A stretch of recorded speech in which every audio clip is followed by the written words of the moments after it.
La casa Clopton, un relato de Elizabeth Gaskell, en la voz de Nieves Guijarro. Me pregunto si usted conoce Clopton Hall, como a una milla de Stratford-on-Avon.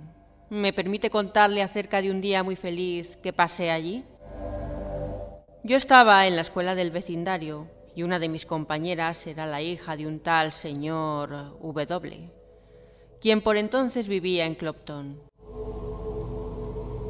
El señor W. nos pidió a un grupo de chicas que fuéramos a pasar una larga tarde, y partimos un hermoso día de otoño, llenas de satisfacción y curiosidad respecto del lugar que íbamos a ver.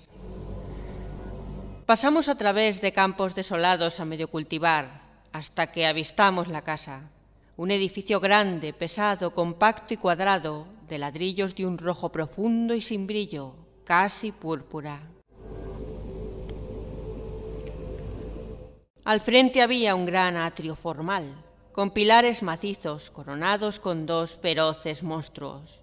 Pero las paredes del atrio estaban rotas, y el pasto crecía exuberante y salvajemente dentro del recinto, como en la elevada avenida por la que habíamos venido. Las flores estaban enredadas con ortigas, y sólo al aproximarnos a la casa vimos las rosas amarillas y el brezo austriaco forzados hacia algo parecido al orden alrededor de las profundas ventanas de paneles romboidales. Nos agrupamos en el vestíbulo, con su piso de mosaico de mármol, rodeado de extraños retratos de gente que yacía en sus tumbas hacía al menos 200 años, aunque los colores eran tan frescos y en algunos casos estaban tan vívidos que con solo mirar los rostros casi podía imaginar que los originales estaban sentados en el salón más allá. Para retrotraernos más completamente, como si fuesen los días de las guerras civiles, había una especie de mapa militar colgado, bien terminado con pluma y tinta, mostrando las estaciones de los ejércitos respectivos y con caligrafía antigua debajo los nombres de los principales pueblos, estableciendo la posición de los fuertes, etc. En ese vestíbulo fuimos recibidas por nuestro amable anfitrión, quien nos dijo que podíamos vagar por donde quisiéramos, en la casa o fuera de ella, teniendo cuidado de no entrar en el salón de descanso para la hora del té. Yo preferí subir por la ancha escalera de roble arrinconada, con su maciza balaustrada completamente deteriorada y comida por los gusanos. La familia que entonces residía no ocupaba ni la mitad, no ni la tercera parte de las habitaciones, y el antiguo mobiliario estaba intacto en la mayor parte de ellas. En uno de los dormitorios, que se decía estaba hechizado, y el cual, con su cerrada atmósfera inexpresiva y las largas sombras del atardecer avanzando lentamente, me dio una sensación escalofriante, colgaba un retrato tan singularmente bello. Una niña de mirada dulce, con pálido cabello dorado peinado hacia atrás desde su frente y cayendo en rizos sobre su cuello, y con los ojos que parecían violetas llenas de rocío, ya que tenían el destello de lágrimas contenidas detrás de sus ojos azul profundo. Y esa era la apariencia de Charlotte Clopton, sobre quien se contaba una leyenda pavorosa en la iglesia de Stratford. En la época de alguna epidemia, influenza o la plaga, esta joven niña había enfermado y muerto en apariencia. Fue enterrada con temerosa precipitación en las bóvedas de la capilla Clopton, adjunta a la iglesia de Stratford, pero la enfermedad no se detuvo. A los pocos días, otro de los Clopton murió y lo llevaron a la cripta ancestral.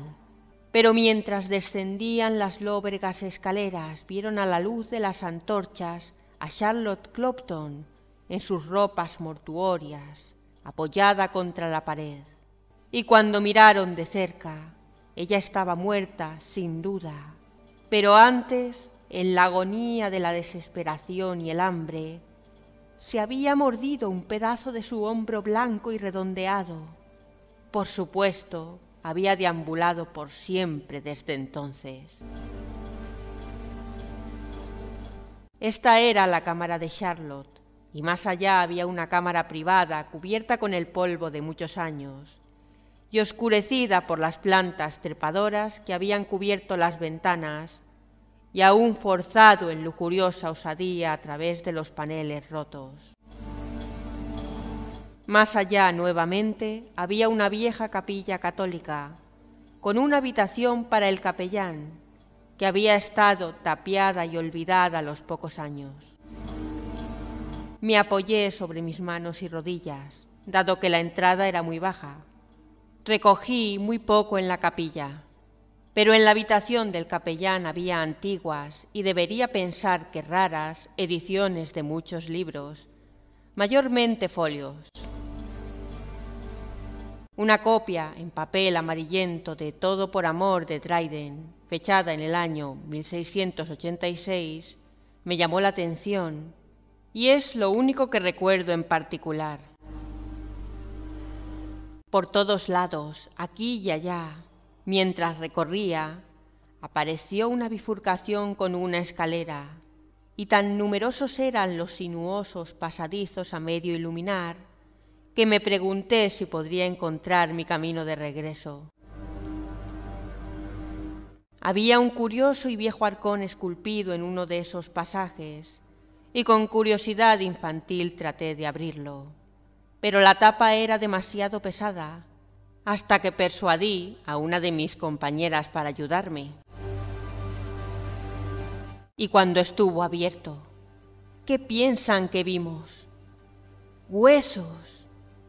Pero, si eran humanos, si eran los restos de la novia perdida, no nos detuvimos a ver, sino que corrimos fingiendo en parte, y en parte realmente aterrorizadas. La última que recuerdo de esas habitaciones desiertas, la última, la más desierta y la más triste, era la guardería. Una guardería de niños, sin voces cantando, sin pisadas felices repicando. Una guardería rondada una vez por sus habitantes, fuertes y galantes niños, y bellas y curvilíneas niñas, y una o dos enfermeras con redondeados y gordos bebés en sus brazos. ¿Quiénes eran todos ellos? ¿Cuál era su destino en la vida? ¿La luz o la tormenta? ¿O habían sido amados por los dioses y muerto jóvenes? Los mismos ecos no lo sabían. Detrás de la casa, en un claro ahora salvaje, húmedo y plagado de viejos arbustos, había el bien llamado foso de Margaret, porque allí se había ahogado a sí misma la doncella de la casa, así llamada.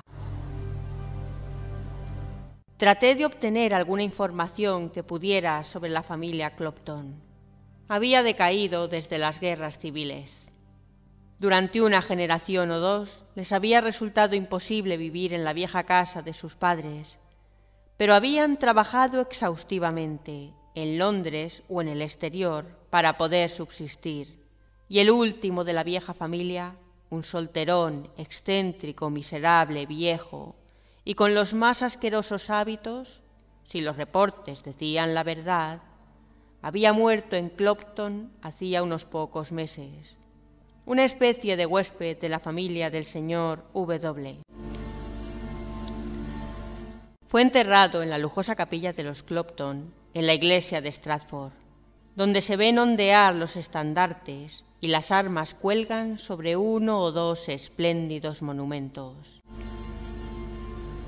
El señor W. había sido el apoderado del viejo y totalmente de su confianza, y a él le había dejado la herencia, endeudada y en malas condiciones.